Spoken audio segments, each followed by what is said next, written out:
ನಮಸ್ಕಾರ ಯಜಮಾನ. ಇವತ್ತಿನ ಸಂಚಿಕೆಯಲ್ಲಿ ಏನಾಗ್ತಾ ಇದೆ ಅಂತ ನೋಡೋಣ. ಸಂಚಿಕೆ ಶುರುವಿನಲ್ಲಿ ಪಲ್ಲವಿ ಮಾತ್ರ ಕೋಪ ಮಾಡ್ಕೊಂಡು, ಇಷ್ಟು ದಿನ ನೀನು ನಮ್ಮನೆಯವರನ್ನೆಲ್ಲ ಡ್ರಾಮಾ ಮಾಡ್ಕೊಂಡು ಒಳ್ಳೆವಳು ಅನ್ನೋ ತರ ನಂಬಿಕೆಯನ್ನ ಹುಡ್ಸಿರೋದು ಸಾಕು.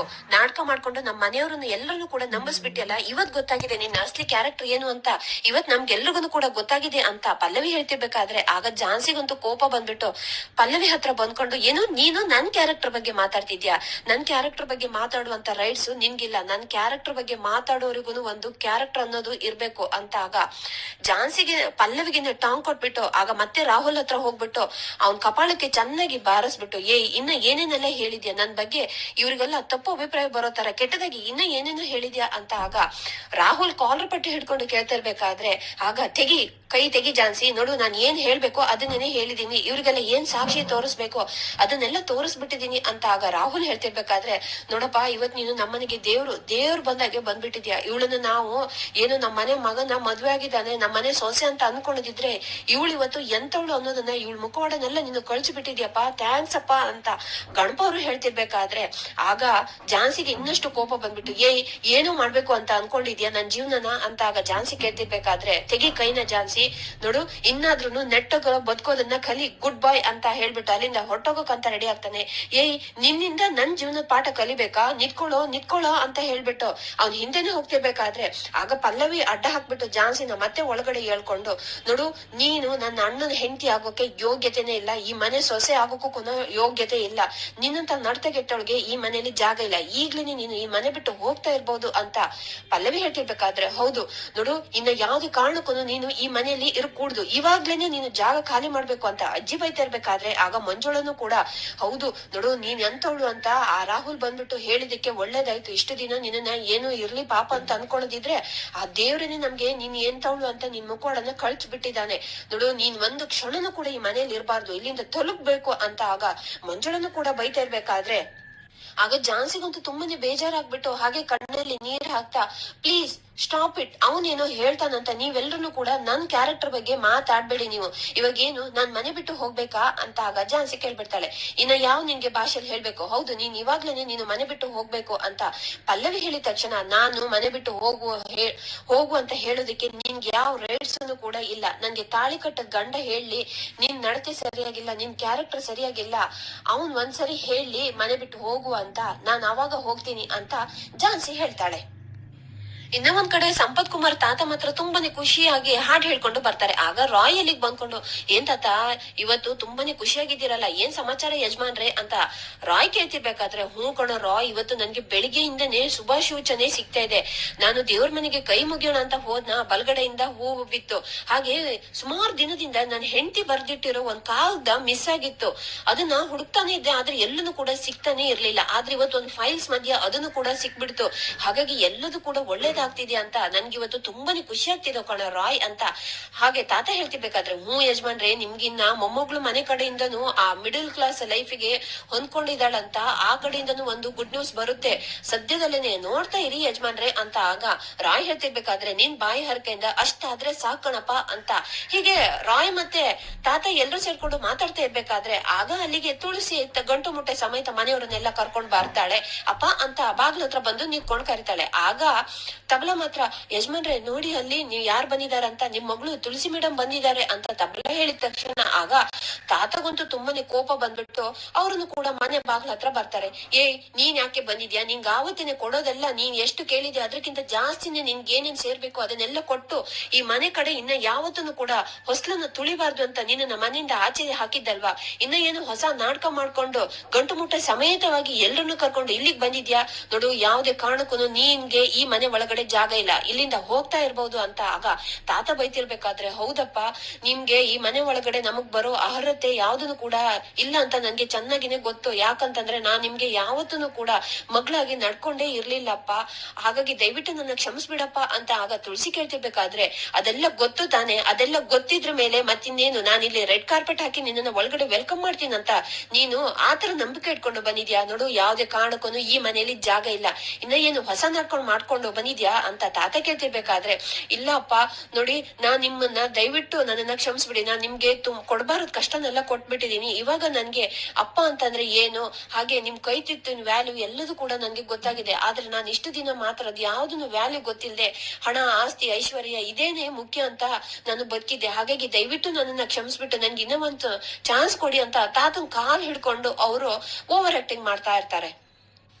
ಇನ್ನ ಒಂದ್ ಕಡೆ ರಾಘು ಮನೆಯಲ್ಲಿ ಮಾತ್ರ ರಾಘುಗೋಸ್ಕರನೇ ಎಲ್ರನ್ನು ಕೂತ್ಕೊಂಡು ವೇಟ್ ಮಾಡ್ತಾ ಇರ್ಬೇಕಾದ್ರೆ, ಆಗ ರಾಘುನು ತನ್ನ ಫ್ರೆಂಡ್ ಜೊತೆಗೇನೆ ಮನೆ ಒಳಗಡೆ ಬಂದ್ಬಿಡ್ತಾನೆ. ಎಲ್ರನ್ನು ಕೂಡ ಸೀರಿಯಸ್ ಆಗಿ ಇರೋದನ್ನ ನೋಡ್ಕೊಂಡು ಎಲ್ರು ಯಾಕೆ ಈ ತರ ಇದೀರಾ ಅಂತ ಆಗ ರಾಘು ಕೇಳ್ತಾ ಇರ್ಬೇಕಪ್ಪ, ಯಾಕಂತಂದ್ರೆ ನಿನ್ ಹೆಂಡತಿ ಅಂತ ಹೇಳ್ಕೊಂಡು ಈ ಮನೆಗ್ ಬಂದಿದ್ದಾಳೆ ನೋಡು, ಅವಳ ಮುಖವಾಡ ಇವತ್ತು ಕಳ್ಚ್ ಬಿದ್ದಿದೆ, ಅವಳು ಎಂತವಳು ಅಂತ ಎಲ್ರಿಗೂ ಕೂಡ ಗೊತ್ತಾಗಿದೆ. ಹಾಗಾಗಿ ಇವಳನ್ನ ನಿಮ್ ಕೈಯಾರೇನೆ ಮನೆಯಿಂದ ಆಚೆ ಹಾಕೋ ಸಮಯ ಇವತ್ತು ಬಂದಿದೆ ಅಂತ ಆಗ ಝಾನ್ಸಿ ಹೇಳ್ತಿರ್ಬೇಕಾದ್ರೆ, ಅಲ್ಲ ನೀವ್ ಏನ್ ಮಾತಾಡ್ತಿದ್ರ ಅಂತ ನನ್ಗೆ ಅರ್ಥನೇ ಆಗ್ತಿಲ್ಲ, ಸ್ವಲ್ಪ ಬಿಡಿಸ್ ಹೇಳ್ತೀರಾ ಅಂತ ಆಗ ರಾಘು ಕೇಳ್ತಿರ್ಬೇಕಾದ್ರೆ, ನೋಡಪ್ಪ ನಿನ್ ಹೆಂಡತಿ ಅಂತ ಹೇಳ್ಕೊಂಡು ಈ ಝಾನ್ಸಿ ಇದ್ದಾಳೆ ನೋಡು, ಇವಳು ಎಂತ ಮನೆ ಹಾಳಿ ಅಂತ ರಾಹುಲ್ ಬಂದ್ಬಿಟ್ಟು ಹೇಳಿ ಹೋಗಿದ್ದಾನೆ. ಅದು ಅಲ್ದೆ ಇವಳು ಏನೇನ್ ಮಾಡಿದಾಳೆ, ಅವನ್ ಜೊತೆ ಎಲ್ಲೆಲ್ಲ ತಿರ್ಗಾಡಿದಾಳೆ ಅಂತ ಎಲ್ಲದನ್ನು ಕೂಡ ಅವನು ಸಾಕ್ಷಿ ಸಮೇತವಾಗಿ ತೋರಿಸಿದಾನೆ ಅಂತ ಆಗ ಗಣಪ ಅವರು ಹೆಂಡತಿ ಹೇಳ್ತಾ ಇರ್ಬೇಕಾದ್ರೆ, ಹೌದಣ್ಣ, ಆ ರಾಹುಲ್ ಜೊತೆಗೇನೆ ಇವಳು ಸಂಬಂಧ ಇಟ್ಕೊಂಡು ಇರೋದಲ್ಲದೆ ಲಿವಿಂಗ್ ಟುಗೆದರ್ ರಿಲೇಶನ್ಶಿಪ್ ಅಲ್ಲೇ ಇದ್ದು ಗಂಡ ಹೆಂಡತಿ ತರ ಎಲ್ಲದನ್ನು ಕೂಡ ಮಾಡ್ ಮುಗಿಸಿದಾರಂತೆ. ಅದು ಅಲ್ಲದೆ ಪ್ರಪಂಚ ಪರ್ಯಟನೆ ಬೇರೆ ಮಾಡ್ಬಿಟ್ಟಿದಾರೆ ಅಂತೆ. ಇನ್ನ ಇವಳನ್ನ ನಾವು ಮನೇಲಿ ಇಟ್ಕೋಬೇಕಾ ಅಣ್ಣ ಅಂತ ಆಗ ಪಲ್ಲವಿ ಹೇಳ್ತಿರ್ಬೇಕಾದ್ರೆ, ಆಗ ಈ ಮಾತನ್ನೆಲ್ಲ ಕೇಳಿಸ್ಕೊಂಡು ರಾಘುಗಂತೂ ತುಂಬಾನೇ ಬೇಜಾರಾಗ್ಬಿಟ್ಟು ಸ್ಟಾಪ್ ಇಟ್ ಝಾನ್ಸಿ ಅಂತ ಸ್ಟಾಪ್ ಇಟ್ ಪಲ್ಲವಿ ಅಂತ ಜೋರಾಗಿ ಕಿರಿಚ್ ಬಿಡ್ತಾನೆ. ಅಣ್ಣ, ನೀನು ಇವಾಗ ಕಿರಿಚ್ಬೇಕಾಗಿರೋದು ನನ್ ಮೇಲೆ ಅಣ್ಣ ಅಲ್ಲ ಅಣ್ಣ, ಅವನ್ ಬಂದ್ಬಿಟ್ಟು ಸಾಕ್ಷಿನ ನಮ್ಗೆ ತೋರಿಸ್ಮೇಲೇನೆ ನಾವು ಇದನ್ನೆಲ್ಲ ನಂಬಿರೋದು ಅಂತ ಆಗ ಪಲ್ಲವಿ ಹೇಳ್ತಿರ್ಬೇಕಾದ್ರೆ, ಹೌದಪ್ಪ ಇವಳು ಎಂತವಳು ಅಂತ ಆ ರಾಹುಲ್ ನಮ್ ಕಣ್ ತೆರೆಸಿ ಹೋಗಿದ್ದಾನೆ. ಹಾಗಾಗಿ ಇವಳಿಗೆ ನಮ್ಮನೇಲಿ ಇರೋಕೆ ಯಾವುದೇ ಅರ್ಹತೆ ಇಲ್ಲ, ಇವಳನ್ನ ಇವಾಗ್ಲೂ ನಾವು ಮನೆಯಿಂದ ಆಚೆ ಹಾಕ್ಬೇಕು ಅಂತ ಗಣಪ ಅವರನ್ನು ಹೇಳ್ತಾರೆ. ಇನ್ನ ಒಂದ್ ಕಡೆ ತುಳಸಿ ಮಾತ್ರ, ಅಪ್ಪ ನನ್ಗೆ ನನ್ನ ಆಸ್ತಿ ಪಾಸ್ತಿ ಯಾವ್ದನ್ನು ಕೂಡ ಬೇಡಪ್ಪ, ನೀನ್ ಕೊಟ್ಟಿರೋದು ಈ ಆಸ್ತಿ ಪತ್ರನೆಲ್ಲ ನೀನೇನೆ ತಗೊಂಡಪ್ಪ, ನನಗ್ ಬೇಕಾಗಿರೋದು ನಿನ್ನ ಸಾರಿ ಅನ್ನುವ ಭಿಕ್ಷೆ ಮಾತ್ರ ಅಪ್ಪ, ನೀನು ನನ್ನನ್ನ ಕ್ಷಮಿಸಿದೀನಿ ಅಂತ ದೊಡ್ಡ ಮನ್ಸ್ ಮಾಡಿ ನನ್ನನ್ನ ಮತ್ತೆ ಪುನಃ ನಿನ್ ಜೊತೆಗಿನ ಇರೋದಕ್ಕೆ ಒಂದು ಅವಕಾಶ ಮಾಡ್ಕೊಡಪ್ಪ ಅಂತ ಆಗ ತಾತನ ಹತ್ರ ತುಳಸಿ ಅವ್ರು ಕೇಳ್ತಿರ್ಬೇಕಾದ್ರೆ, ನೋಡು ನಿನ್ಗೆ ನಾನು ಹಲವಾರು ಬಾರಿ ನಾನ್ ನಿನ್ಗೆ ಅವಕಾಶನ ಕೊಟ್ಟಿದ್ದೀನಿ, ಆದ್ರೆ ನೀನ್ ಮಾತ್ರ ಪ್ರತಿ ಸರಿನೂ ಕೂಡ ನನ್ನನ್ನ ಯಾಮಾರಿಸ್ತಾನೆ ಹೋದೆ. ಆದ್ರೆ ಈ ಬಾರಿ ಮಾತ್ರ ನಾನ್ ಯಾವ್ದೇ ಕಾರಣಕ್ಕೂ ಯಾಮಾರಲ್ಲ ಅಂತ ತಾತ ಹೇಳ್ತಿರ್ಬೇಕಾದ್ರೆ, ಪ್ಲೀಸ್ ಅಪ್ಪ, ನಾನು ನಿಮ್ ಮುಂದೆ ಎಲ್ಲದನ್ನು ಕೂಡ ಬಿಟ್ಟು ಬಂದು ನಿಂತ್ಕೊಂಡಿರುವ ನಿಮ್ ಮಗಳು ತುಳಸಿನಪ್ಪ, ಪ್ಲೀಸ್ ಅಪ್ಪ ಇದು ಒಂದ್ಸರಿ ನನ್ನನ್ನ ಕ್ಷಮಿಸಿ ನಿಮ್ ಮಗಳಾಗಿ ಇರೋದಕ್ಕೆ ನನ್ಗೆ ಒಂದೇ ಒಂದು ಅವಕಾಶ ಮಾಡ್ಕೊಡಪ್ಪ ಅಂತ ತುಳಸಿ ಹೇಳ್ತಿರ್ಬೇಕಾದ್ರೆ, ನೋಡು ಲಾಸ್ಟ್ ನಿನ್ಗೆ ಒಂದು ಚಾನ್ಸ್ ಕೊಟ್ಟಿದ್ದೀನಿ, ನೀನೇನೆ ತಪ್ಪಾಯ್ತು ಅಂತ ಕೇಳಿ ನನ್ ಮುಂದೆ ಈ ತರ ಕ್ಷಮೆ ಕೇಳ್ತಿದ್ಯಲ್ವಾ, ನೋಡು ನಾನಿನ್ನ ಕ್ಷಮಿಸಿದೀನಿ, ಬನ್ನಿ ಎಲ್ರನ್ನು ಕೂಡ ಒಳಗಡೆ ಬನ್ನಿ ಅಂತ ಒಳಗಡೆ ಕರ್ಕೊಂತಾರೆ. ಇನ್ನ ಒಂದ್ ಕಡೆ ಪಲ್ಲವಿ ಮಾತ್ರ, ನೋಡೋಣ ನಾನೇನು ಸುಮ್ನೆ ಮಾತಾಡ್ತಿಲ್ಲ, ಆ ರಾಹುಲ್ ಬಂದ್ಬಿಟ್ಟು ಇವಳಿಂದ ಏನ್ ಅನ್ಯಾಯ ಆಗಿದೆ ಅಂತ ಎಲ್ಲದನ್ನು ಕೂಡ ಹೇಳಿದಲ್ದೆ ನನ್ ಫೋನಿಗೆ ಒಂದಷ್ಟು ಸಾಕ್ಷಿಗಳನ್ನು ಕೂಡ ಕಳಿಸ್ಬಿಟ್ಟು ಹೋಗಿದ್ದಾನೆ, ನೋಡೋಣ ಅಂತ ಹೇಳ್ಬಿಟ್ಟು ಆ ಫೋಟೋನೆಲ್ಲ ಮತ್ತೆ ರಾಘುಗೆ ತೋರಿಸ್ಬಿಡ್ತಾಳೆ.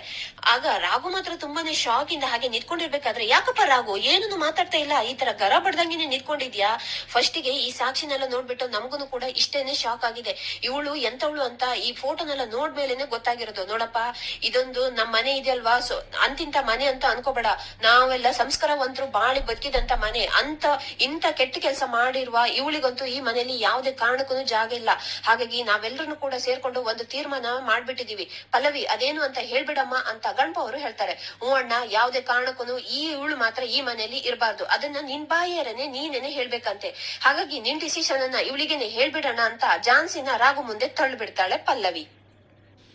ಇನ್ನ ಒಂದ್ ಕಡೆ ತುಳಸಿ ಮಾತ್ರ ತನ್ನ ಫ್ಯಾಮಿಲಿ ಸಮೇತನವಾಗಿ ತನ್ನ ರೂಮಿಗೆ ಬಂದು ಸೇರ್ಕೊಂಡ್ ಬಿಡ್ತಾಳೆ. ಆಗ ತುಳಸಿ ಮಗ ಪ್ರಣವ್ ಮಾತ್ರ, ವಾವ್ ಮಾಮ್ ಎಂತ ನೀನು ಆಕ್ಟಿಂಗ್ ಮಾಡಿದ್ಯಾ, ಕೊನೆಗೂ ತಾತನ್ನ ಮತ್ತೆ ನೀನು ಯಾಮರಿಸ್ಬಿಟ್ಟು ಈ ಮನೆಗೆನೆ ಮತ್ತೆ ಎಂಟ್ರಿ ತಗೊಂಡ್ ಬಿಟ್ಟಿಯಲ್ಲ ಮಾಮ್, ನಿನ್ ಪರ್ಫಾರ್ಮೆನ್ಸ್ ಅಂತೂ ಸೂಪರ್ ನೆಕ್ಸ್ಟ್ ಲೆವೆಲ್ ಆಗಿತ್ತು ಅಂತ ಪ್ರಣವ್ ಹೊಗಳ್ತಾ ಇರ್ಬೇಕಾದ್ರೆ ಆ ಮಾತ್ನಲ್ಲಿ ಕೇಳಿಸ್ಕೊಂಡು ತುಳಸಿ ಅಂತೂ ತುಂಬಾನೇ ಖುಷಿ ಆಗ್ತಾಳೆ.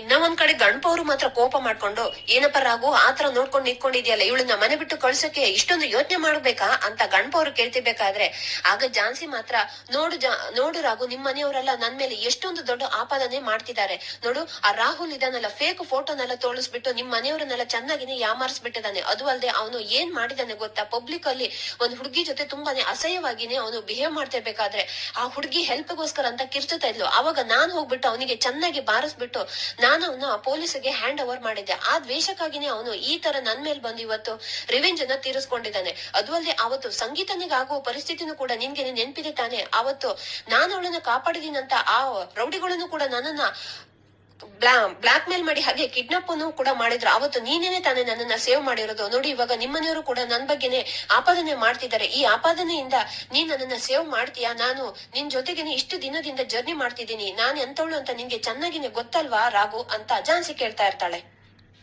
ರಾಹುಲ್ ಹೇಳಿರೋದು ಸುಳ್ಳು ಅಂತ ಇವ್ರು ಯಾರನ್ನು ಕೂಡ ಒಪ್ಕೊಳ್ಳೋಕೆನೆ ರೆಡಿ ಇಲ್ಲ. ಪ್ಲೀಸ್ ರಾಘು ನೀನನ್ನು ಕೂಡ ಒಪ್ಕೊಳ್ಳಲ್ವಾ ಅಂತ ಝಾನ್ಸಿ ಕೇಳ್ತಿರ್ಬೇಕಾದ್ರೆ ಆಗ ಪಲ್ಲವಿಗೆ ಮಾತ್ರ ಕೋಪ ಬಂದ್ಬಿಟ್ಟು, ಅಣ್ಣ ಇವಳು ಎಂತ ಡ್ರಾಮಾ ಮಾಡ್ತಾಳಂತ ನಿನ್ಗೇನೆ ಚೆನ್ನಾಗ್ ಗೊತ್ತಲ್ವಲ್ಲ ಅಣ್ಣ, ಇವಳು ಎಂತ ಡ್ರಾಮಾ ಕ್ವೀನ್ ಅಂತ.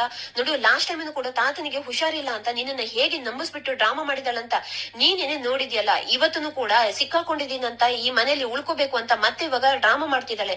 ಯಾವ್ದೇ ಕಾರಣಕ್ಕೂ ಈ ಮನೇಲಿ ಉಳ್ಕೊಳ್ಳಕ್ಕೆ ಇವಳಿಗೆ ಅವಕಾಶನೇ ಕೊಡ್ಬಾರ್ದು. ಇವಳು ಡ್ರಾಮಾಗಲ್ಲ, ನೀನು ನಂಬ್ಲೆ ಬೇಡ ಅಣ್ಣ ಅಂತ ಪಲ್ಲವಿ ಹೇಳ್ತಿರ್ಬೇಕಾದ್ರೆ ಆಗ ಮನೆಯವರೆಲ್ಲರೂ ಕೂಡ ಹೌದು ಇವಳು ಎಂತ ಡ್ರಾಮಾ ಮಾಡಿದಾಳಂತ ನಮ್ಗೆ ಚೆನ್ನಾಗೇನೆ ಗೊತ್ತು. ಯಾವ್ದೇ ಕಾರಣಕ್ಕೂ ಅವಳನ್ನ ಈ ಮನೇಲಿ ಉಳ್ಕೊಳ್ಳಕ್ಕೆ ನಾವಂತೂ ಬಿಡಲ್ಲ. ನೋಡಪ್ಪ ರಾಘು ಬೇಗನೆ ಒಂದು ಡಿಸಿಷನ್ ಅನ್ನು ತಗೋ. ಇವಳು ಬೇಕಾ ನಾವು ಬೇಕಾ ಅಂತ ನೀನೇ ಒಂದು ಡಿಸಿಷನ್ ಮಾಡುವಂತ ಮನೆಯವ್ರು ಎಲ್ರು ಕೂಡ ಒಟ್ಟಿಗೆನೆ ಹೇಳ್ಬಿಡ್ತಾರೆ. ರಾಘು ಬೇಗ ಡಿಸಿಷನ್ ಅನ್ನು ತಗೋ, ಅವಳ ನಾವ ಅಂತ ಬೇಗ ಡಿಸಿಷನ್ ತಗೋ ಅಂತ ರಾಘು ಮೇಲೆ ಮನೆಯವರು ಪ್ರೆಷರ್ ಆಗ್ತಾ ಇರ್ಬೇಕಾದ್ರೆ ಆಗ ರಾಘುನು ಕೂಡ ತುಂಬಾನೇ ಬೇಜಾರಾಗ್ಬಿಟ್ಟು ಈ ಕಡೆ ತಿರುಗಿಕೊಂಡು ಹಾಗೆ ಕಣ್ಣೀರು ಹಾಕ್ತಾ, ಮೇಡಮ್ ನೀವು ದಯವಿಟ್ಟು ಈ ಮನೆಯಿಂದ ಹೊರಡ್ಬಿಡಿ ಅಂತ ರಾಘು ಹೇಳಿದ ತಕ್ಷಣ ಝಾನ್ಸಿಗಂತೂ ತುಂಬಾನೇ ಶಾಕ್ ಆಗ್ತಾ ಇದ್ರೆ ಮನೆಯವರೆಲ್ಲ ತುಂಬಾನೇ ಖುಷಿ ಆಗ್ತಾರೆ. ಆಗ ಝಾನ್ಸಿ ಅಂತೂ ತುಂಬಾನೇ ಬೇಜಾರಾಗ್ಬಿಟ್ಟು, ಏನ್ ರಾಘು ನೀನು ಕೂಡ ಅವನು